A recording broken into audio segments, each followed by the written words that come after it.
I arrived for my orientation at Wilson's Grocery with low expectations. In Oak Ridge, Maine, you take what you can get, and the job market wasn't exactly booming. The store sat at the edge of town, a squat building with flickering fluorescent signs that buzzed in the evening air. Not impressive, but the night shift paid $2 above minimum wage, which meant I could finally start chipping away at my overdue rent. Thomas, the night manager, met me at the entrance. He was a plain-looking guy in his 40s with a forgettable face and a firm handshake. James Miller, right? He unlocked the front door. Follow me. I'll show you around before we open. The tour was standard. Produce section, dairy, frozen foods, stockroom. Thomas pointed out the security cameras, the alarm system, the employee bathroom. His voice had a practiced flatness to it, like he'd given this tour dozens of times before. Night shift is pretty straightforward, he explained as we walked. Stock shelves, run the register when customers come in, keep the place clean. We pay more for nights because of the unique challenges. Unique challenges? I asked. Thomas paused, his expression unreadable. Drunk college kids, occasional shoplifters, nothing you can't handle. Something in his tone made me think there was more to it, but I needed this job too badly to press the issue. The break room was small, just a table, a few chairs, a mini fridge, and a microwave that looked older than me. A bulletin board hung on the wall, covered with the usual employee notices, schedule printouts, and safety information. But what caught my eye was a laminated sheet of paper with 3 rules printed in bold. 1. If someone comes in with blood on their clothes, offer first aid. If they decline, lock yourself in the back room until they leave. 2. Do not speak to anyone who isn't on the schedule. If they claim to be an employee, retreat to the back room immediately. 3. Do not, under any circumstances, go outside between midnight and 6 a.m. I read them twice, waiting for the punchline. These are jokes, right? I asked, pointing to the list. Thomas's expression didn't change. No, they're not jokes. So, what are they? Rules, important ones. He tapped the paper with his index finger. Follow them, and you'll be fine. But why would someone... Just follow the rules, James. His voice remained calm, but there was a finality to it that shut down further questions.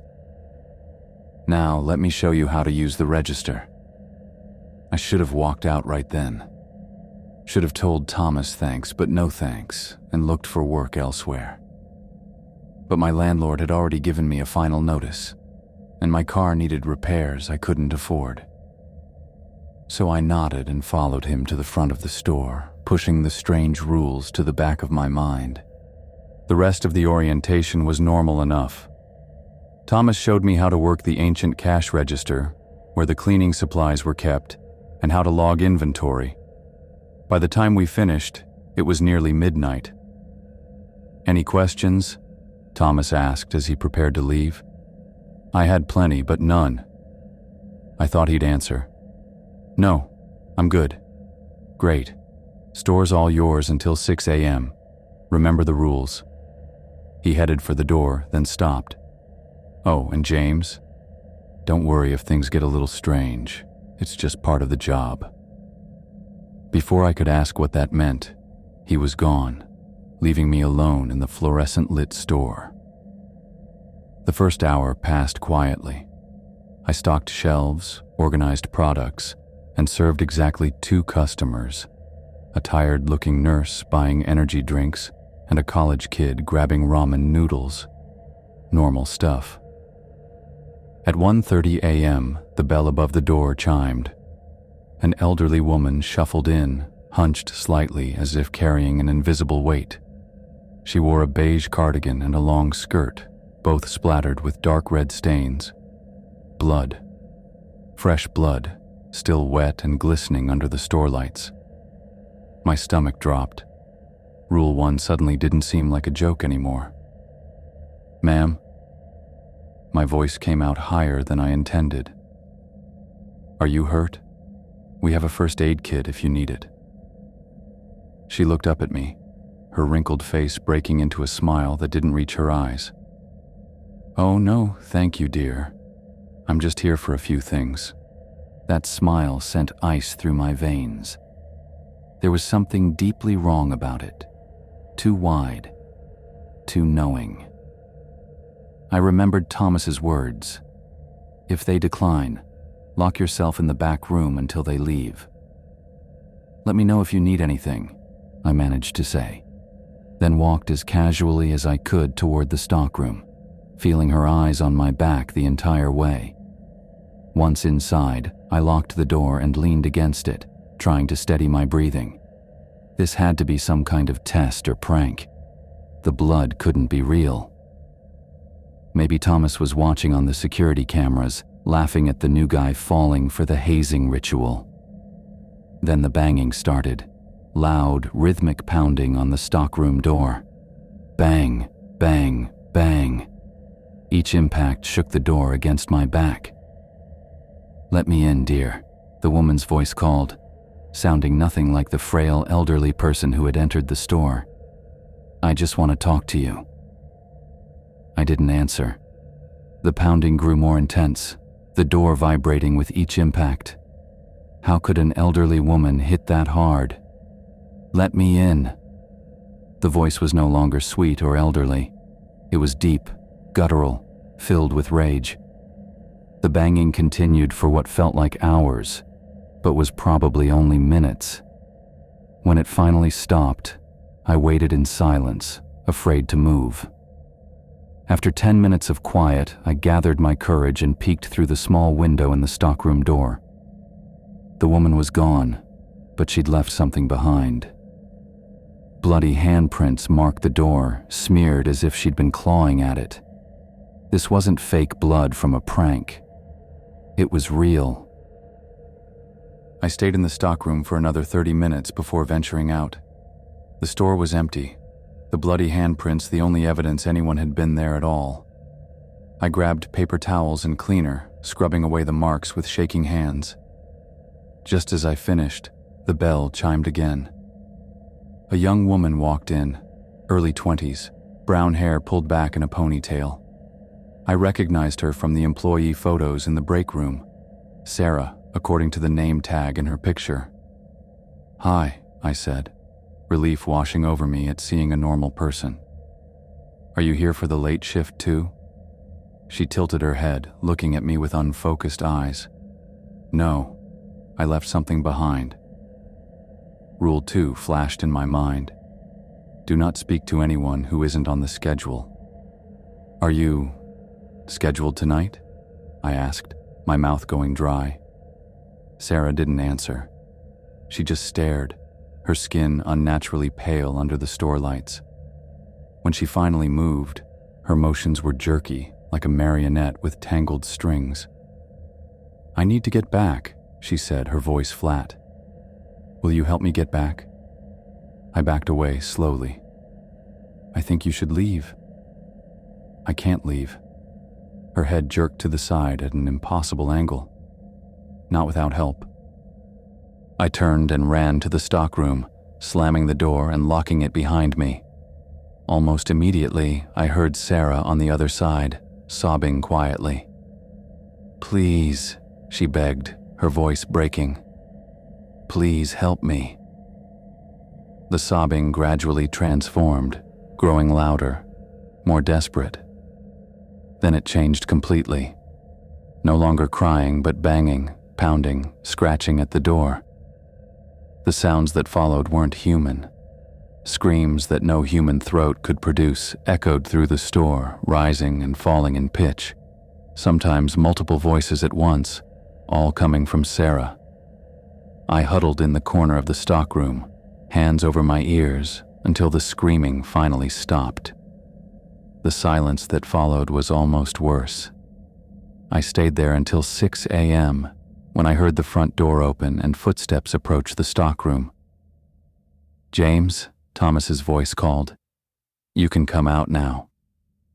I opened the door to find him standing there, looking completely unsurprised by my terrified state. "There was a woman," I stammered, "with blood all over her clothes. And then Sarah came in, but she wasn't right." Thomas nodded calmly. "Sarah moved away last month." "No, she was here. I saw her. She was..." I stopped, unable to describe what I'd witnessed.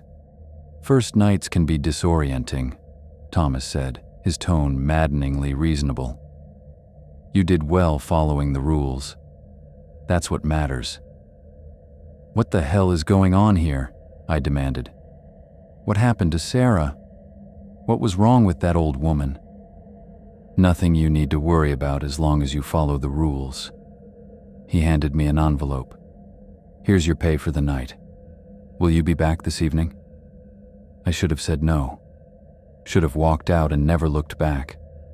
But the envelope felt heavy in my hand, more cash than I'd make in 3 shifts at any other job in town.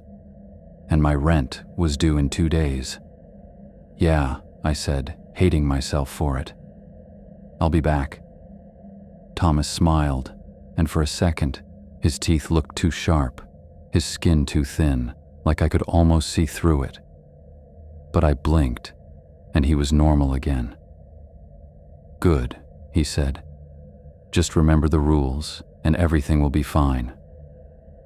I spent most of my day off obsessing over what had happened during my first night at Wilson's grocery. The bloody handprints, Sarah's impossible movements, Thomas's casual dismissal of it all. None of it made sense. I tried to convince myself it had been some kind of stress-induced hallucination, but the cash in my wallet was real enough. Double the going rate for night work in Oak Ridge, just as promised. After pacing my apartment for hours, I sat down at my laptop and typed "Wilson's Grocery, Oak Ridge, Maine" into the search bar. The official results were unremarkable. A barely functional website with store hours and weekly specials, a few customer reviews complaining about prices or expired products. Nothing unusual. But when I dug deeper into local forums, I found scattered comments that made my skin crawl. "Anyone else notice how often they're hiring for night shift?" One post read from 3 years ago. "My cousin worked there for 2 weeks, then suddenly moved away, without telling anyone. Left all his stuff in his apartment," wrote another. I clicked through to a thread titled, "What's Wrong with Wilson's Grocery?" Most of the responses dismissed it as small-town gossip, but one comment caught my eye. "They say no night employee lasts more than a month. Place is cursed." My hands felt clammy as I switched to the local news archive. It took some digging, but eventually I found what I was looking for. 3 separate reports of missing persons over the past decade, all Wilson's Grocery employees, all working nights. The articles were frustratingly brief, each one eventually concluding the missing person had likely left town voluntarily.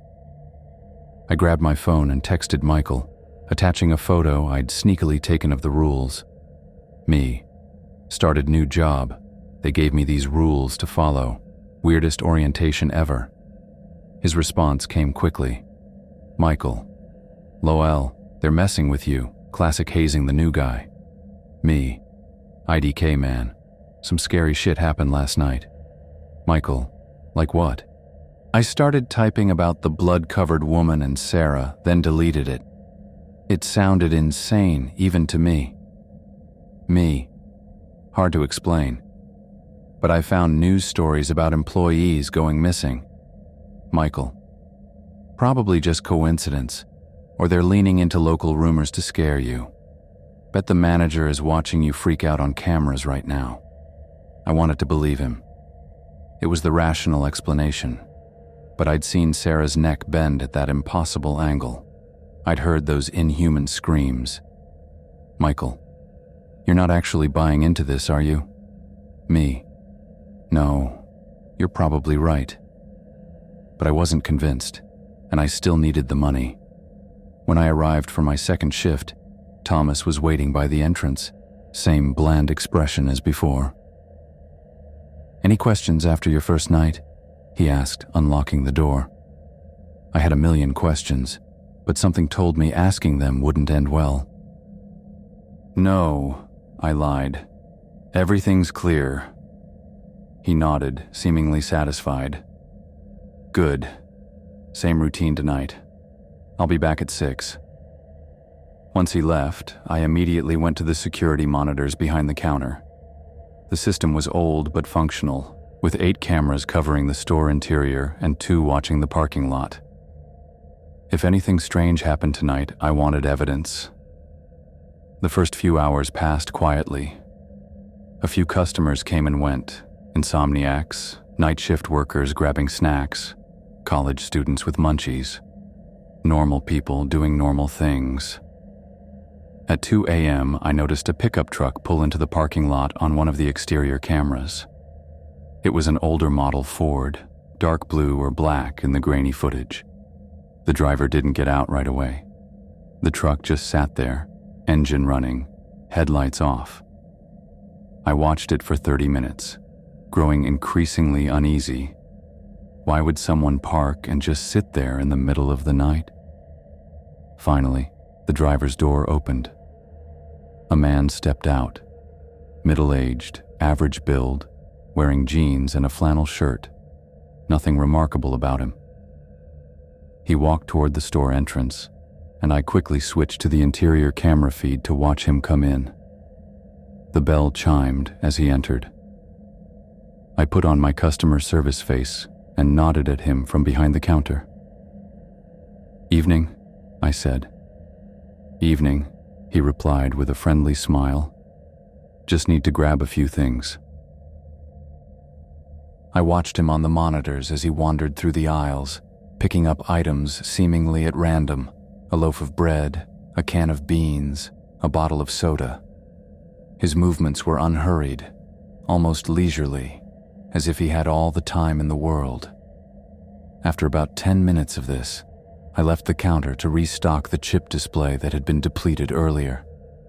I was arranging bags of Doritos when I felt someone approach from behind. "Excuse me," the man said. I turned to find him standing closer than I expected, still wearing that friendly smile. "I've got something heavy in my truck," he continued. "Could you help me carry it in? Won't take but a minute." Rule 3 flashed in my mind. Do not, under any circumstances, go outside between midnight and 6 a.m. "Sorry," I said, trying to sound casual. "Company policy says I have to stay at the counter when customers are in the store." His smile didn't waver. "It'll just take a second. I've got a bad back, and this thing's too heavy for me to manage alone." "I really can't leave the store," I insisted, moving back toward the counter. "But I'd be happy to ring up your items." The man followed me, setting his basket on the counter. As I began scanning his items, he leaned in. "Look, I'll make it worth your while," he said, pulling out his wallet. $50 just to help me for 2 minutes. That's good money, right?" I shook my head. "I appreciate the offer, but I really can't leave the counter." Something changed in his expression then. Subtle at first, his smile becoming fixed, his eyes hardening. "It's just a quick trip to my truck," he said, his voice losing its friendly tone. "What's the problem? Afraid of the dark?" "Store policy," I repeated, bagging his items with hands that weren't quite steady. "That'll be 12.87s. He stared at me for a long moment, then slapped a 20 on the counter. "Keep the change," he said, grabbing his bag. As he walked toward the exit, he turned back. "You're making a mistake, kid." The door slammed behind him hard enough to rattle the glass. I immediately looked at the security monitor showing the parking lot. The man walked back to his truck, movements stiff with anger. As he reached for the door handle, the image on the screen suddenly distorted, lines of static cutting across the picture. For a split second, so brief I almost thought I imagined it, the man's shape seemed to change. his proportions elongated, his limbs stretching to impossible lengths, his head no longer appearing human. Then the feed cut out completely, leaving nothing but static. I frantically tried to reset the system, unplugging and reconnecting cables, but the parking lot cameras remained dead. The interior cameras still worked fine, which made even less sense. My heart hammering, I went to each door and window, checking that they were locked. The man and his truck were nowhere to be seen, but I wasn't taking any chances. As I secured the final door, a thought hit me. What if there were more rules I didn't know about? What if the 3 on the laminated sheet weren't the only ones? I hurried to the break room and stood in front of the bulletin board, scanning every paper pinned there.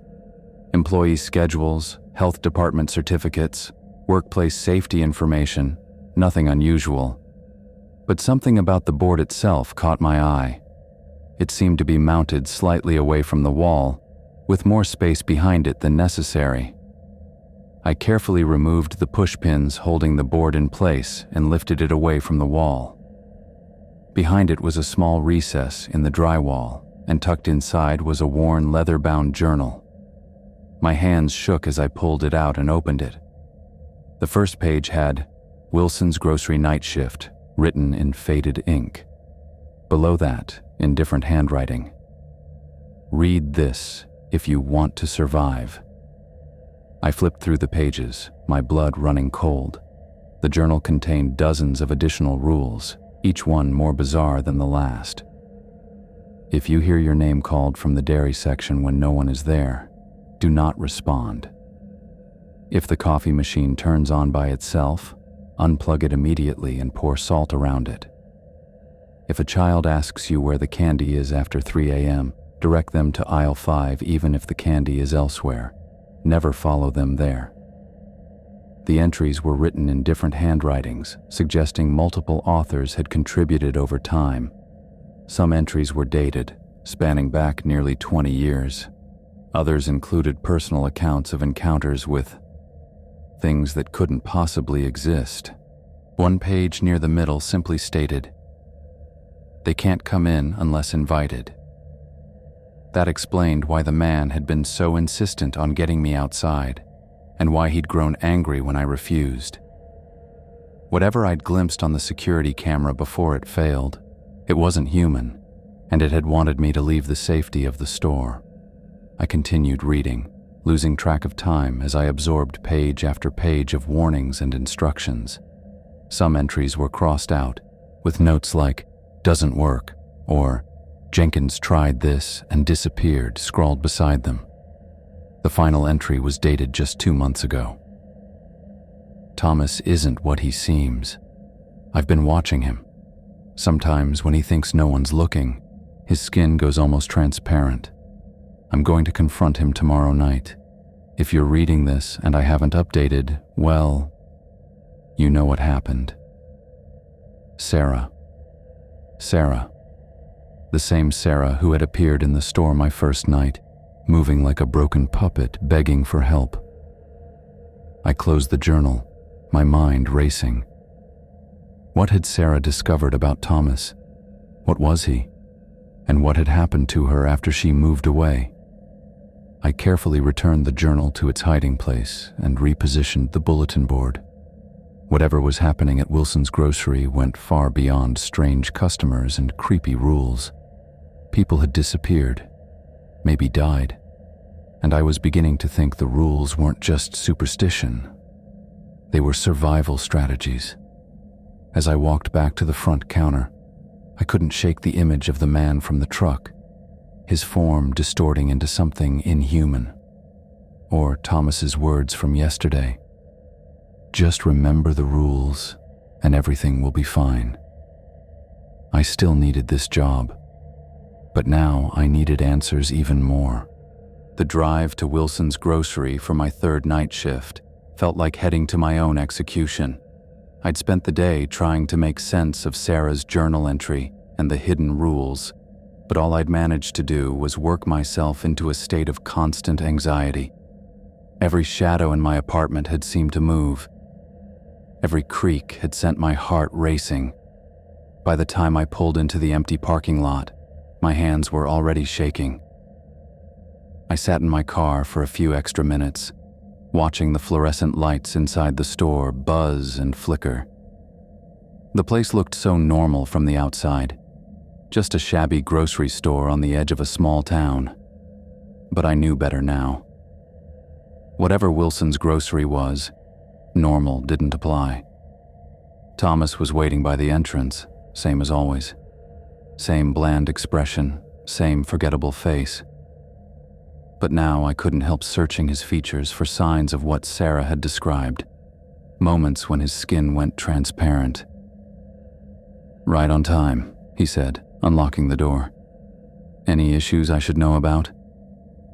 I shook my head, not trusting my voice. Had he noticed the journal was disturbed? Did he know I'd found it?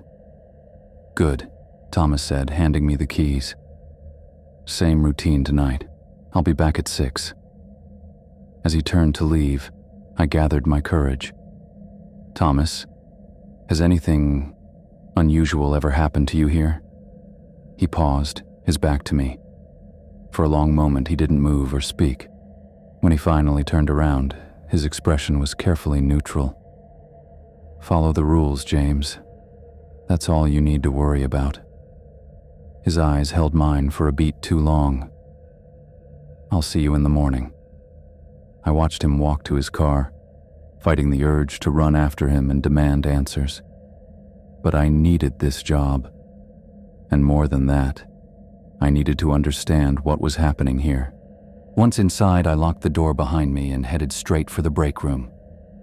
The bulletin board looked untouched, the hidden journal still safely tucked behind it. But something was different. The laminated rules sheet had changed. A 4th rule had been added. 4. If the lights flicker 3 times, do not look at the ceiling. Keep your eyes on the floor until they stop. I stared at it, my mouth going dry. The rule hadn't been there yesterday. I was certain of it. I took out my phone and snapped a picture, then texted it to Michael. "Me. They added a new rule. Tell me this isn't fucking weird."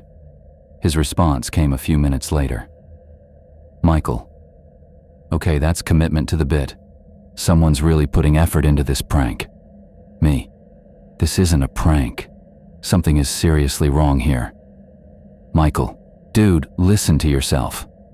What's more likely, supernatural grocery store monsters or your co-workers messing with the new guy?"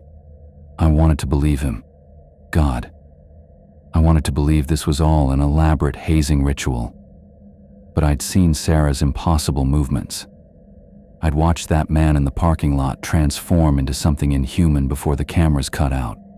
"Michael, just quit if it's freaking you out this much." I looked at my bank account balance on my phone. 127.43s. Not enough for rent, not even close. And jobs weren't exactly plentiful in Oak Ridge. Me. Can't. Need the money. Michael. Then play along and laugh it off. That's what they want. I put my phone away, unconvinced, but with no better options. The first few hours of my shift passed quietly. A handful of customers came through. A tired-looking woman buying baby formula, a couple of night shift workers grabbing energy drinks, a group of teenagers purchasing snacks. Normal people doing normal things. By 3 a.m., the store had fallen completely silent. No customers, no traffic outside, not even the usual ambient sounds of the refrigeration units seemed as loud. The silence pressed against my ears like cotton wool, making every small noise I made feel amplified. I kept myself busy organizing inventory in aisle 6, arranging cans of soup in neat rows. The monotonous task helped calm my nerves, giving my hands something to do besides shake. I was reaching for a misplaced can of chicken noodle when it happened. The lights flickered once. I froze, can in hand, my eyes darting to the ceiling automatically. The lights flickered a second time. Rule 4 echoed in my head. If the lights flicker 3 times, "Do not look at the ceiling." The lights flickered a third time, and I dropped my eyes to the floor so fast I nearly gave myself whiplash. The can slipped from my fingers, hitting the linoleum with a clatter that seemed deafening in the silence. I stood perfectly still, eyes fixed on my shoes, heart hammering against my ribs. For several seconds, nothing happened. Then I heard it, a soft scraping sound from above, like nails dragging across metal. Something was moving across the ceiling. The scraping moved slowly, deliberately, directly overhead. Then it paused, as if whatever was up there had stopped to listen. I didn't breathe. I didn't move. I just kept staring at the floor, at the fallen can of soup that had rolled to rest against my foot. The scraping started again, moving from above me toward the front of the store. It was joined by a soft, wet sound I couldn't identify, something between a slither and a drip. I wanted desperately to look up, to see what was making those sounds, but fear kept my eyes locked on the floor. The lights continued to flicker, casting strange, dancing shadows across the linoleum. The scraping and wet sounds moved back and forth overhead, sometimes fast, sometimes agonizingly slow. Minutes stretched into what felt like hours, though my watch told me only 15 minutes had passed. Finally, the lights stabilized, returning to their steady fluorescent hum. The sounds above had stopped. I waited another full minute before slowly, cautiously raising my eyes. The ceiling looked normal, just plain white acoustic tiles, slightly yellowed with age. No sign of whatever had been moving up there. No marks, no stains, nothing out of place. I let out a shaky breath and picked up the fallen can, my hands trembling so badly I nearly dropped it again. Whatever had just happened, I'd survived it by following the rules. But I needed to know more. I needed to understand what I was dealing with. Thomas's office was at the back of the store, past the stockroom. I'd only been in there briefly during my orientation, when he'd had me sign employment paperwork. It was small and cluttered, with filing cabinets along one wall and a desk piled with invoices and schedules. I hesitated outside the door. Going through my manager's office felt like crossing a line, but I needed answers more than I needed job security at this point. Taking a deep breath, I turned the handle and slipped inside. The office looked much as I remembered it, messy but functional. I started with the filing cabinets, carefully opening drawers and scanning their contents. Most held what you'd expect: vendor contracts, tax documents, maintenance records. Nothing unusual. The desk was next. I rifled through the papers on top, finding nothing but invoices and order forms. The drawers contained office supplies, a half-empty bottle of whiskey, and more paperwork. I was about to give up when I noticed a leather-bound book tucked under a stack of timesheets in the bottom drawer.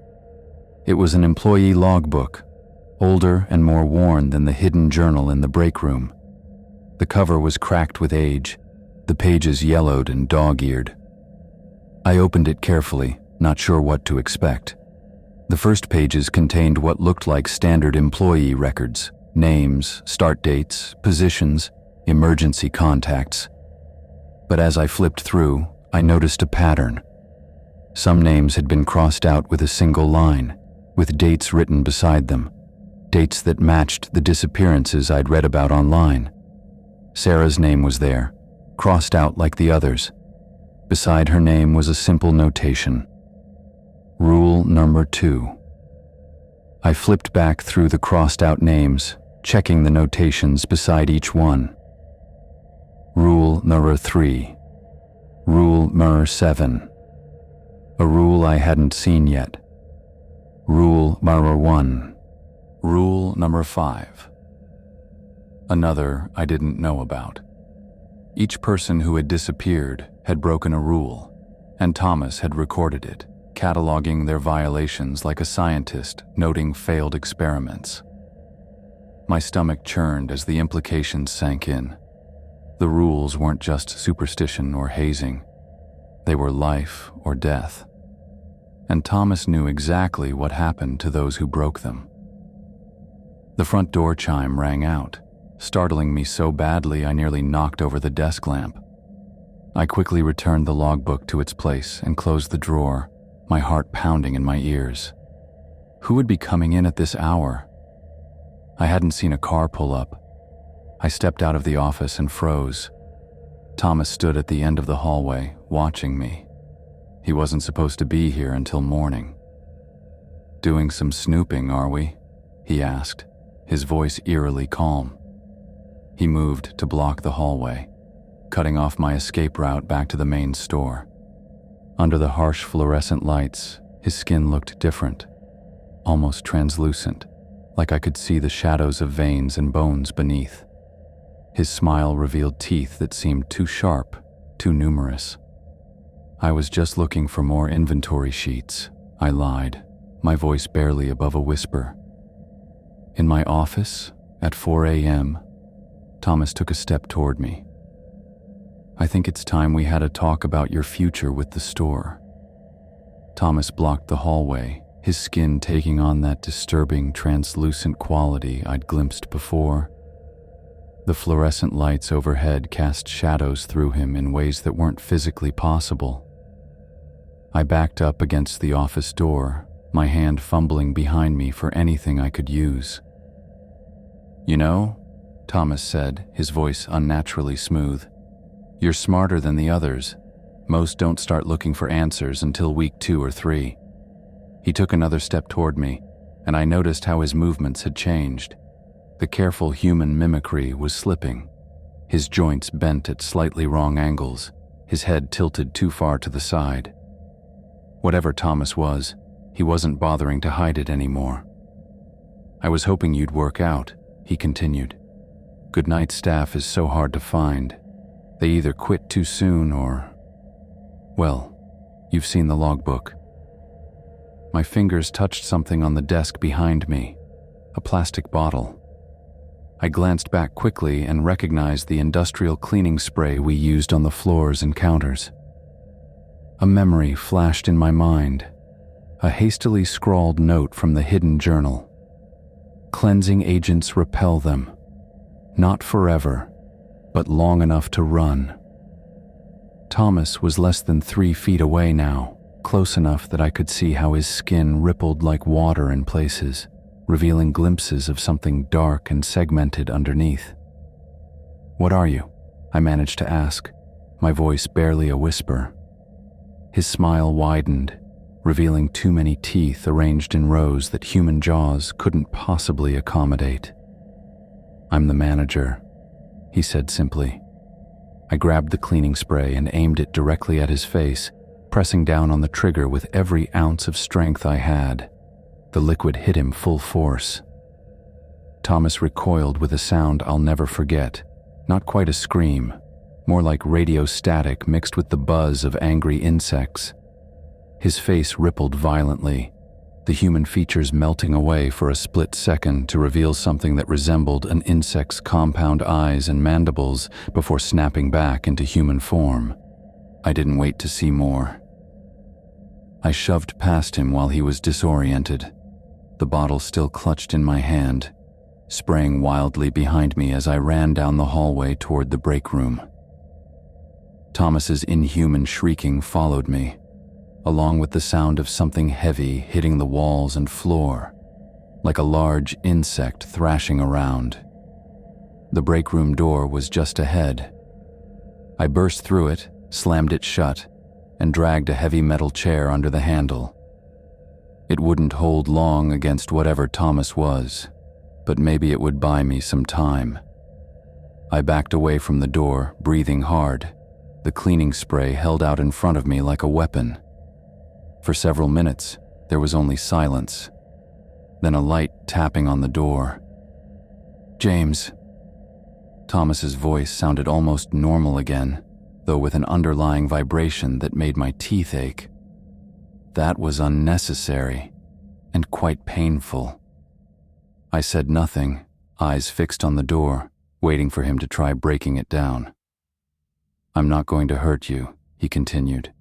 "If I wanted to, I would have done it already. You've survived 3 nights. That's impressive." The door handle jiggled slightly, but the chair held.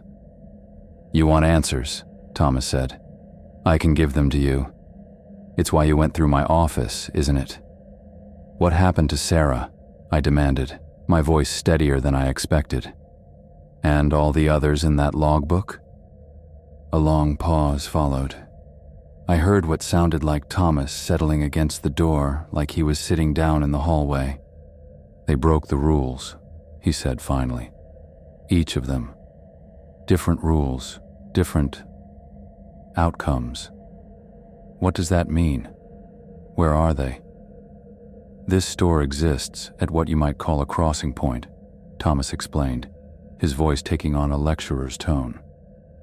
"There are places in the world where the boundaries between realities are thin. Wilson's Grocery happens to be built on one of them." I gripped the cleaning spray tighter, trying to process what he was saying. "The rules aren't arbitrary, James. They're protection.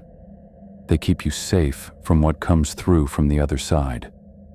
The woman covered in blood, the man with the truck, what you heard on the ceiling tonight. They're all visitors from elsewhere, drawn to the crossing point." "Visitors," I repeated. "You mean monsters?" "That's a matter of perspective," Thomas replied, sounding almost amused. "To them, you're the oddity. The point is, they can't simply take someone from this side. They need permission." "Permission? No one would give them permission to—" "There are 2 ways they get it," Thomas interrupted. "Direct invitation, like if you'd gone outside with the man from the truck. Or by breaking a rule. The rules are a covenant, James, a protection. Break them, and you forfeit that protection."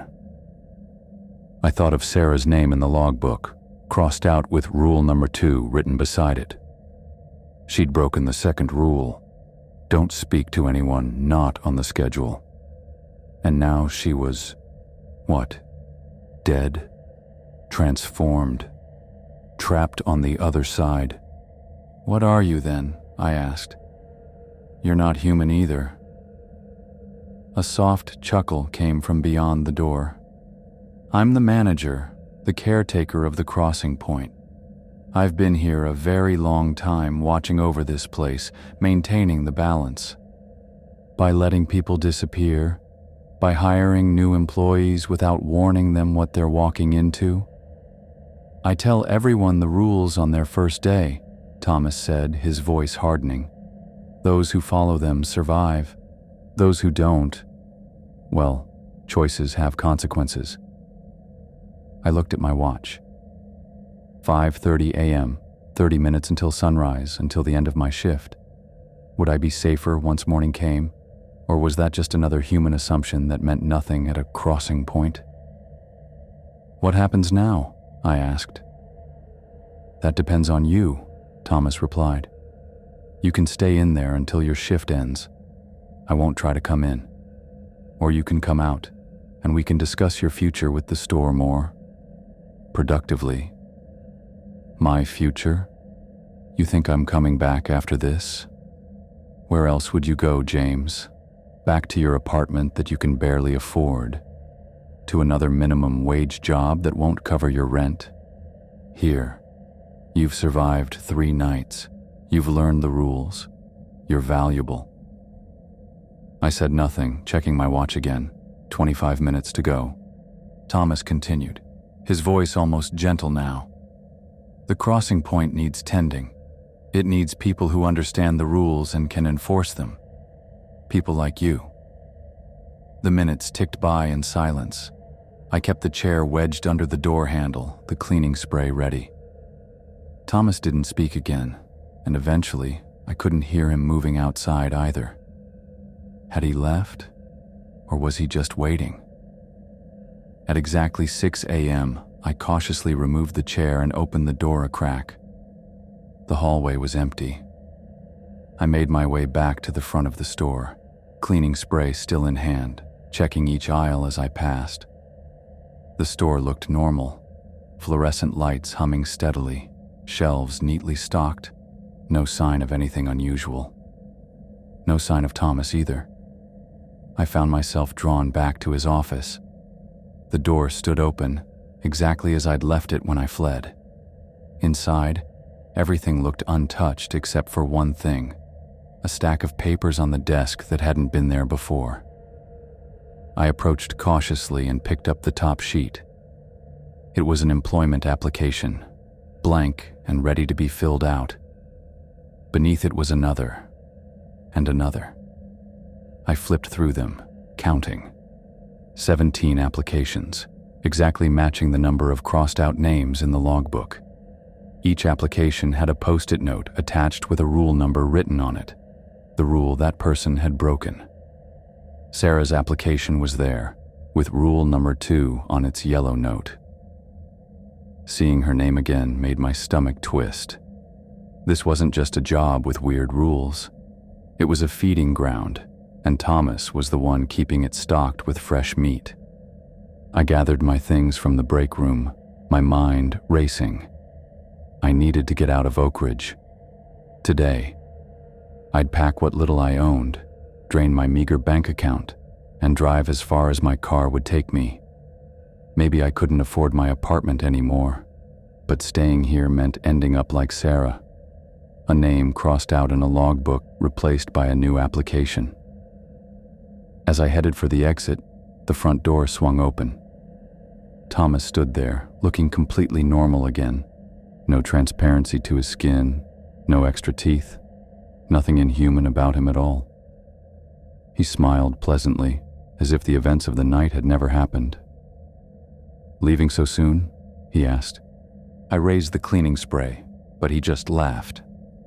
"That won't be necessary. You've survived your test period, James. 3 nights at Wilson's grocery. That's more than most manage." He reached into his pocket and pulled out an envelope, holding it out to me. "Your pay plus a bonus. And an offer." I didn't take the envelope. "What offer?" "Assistant manager position. Double your current rate. You've proven you can follow the rules, which means you can help enforce them too." I stared at him in disbelief. "You want me to work for you? After everything I've seen?" Thomas shrugged. "We need someone who follows rules. Someone who understands what's at stake. The crossing point has been here for centuries, James. It will be here long after both of us are gone. But while we're here, it needs tending. And if I refuse, then you walk away with your pay and your life. No hard feelings." His expression turned serious. "But consider this. If you leave, I'll hire someone else. Someone who might not be as careful about the rules as you are. Someone who might end up like Sarah." The envelope remained extended between us, an impossible choice made tangible. I could leave with my life and the knowledge that I'd abandoned others to this place. Or I could stay, accept the offer, and maybe, just maybe, learn enough about the crossing point to save future employees from Sarah's fate.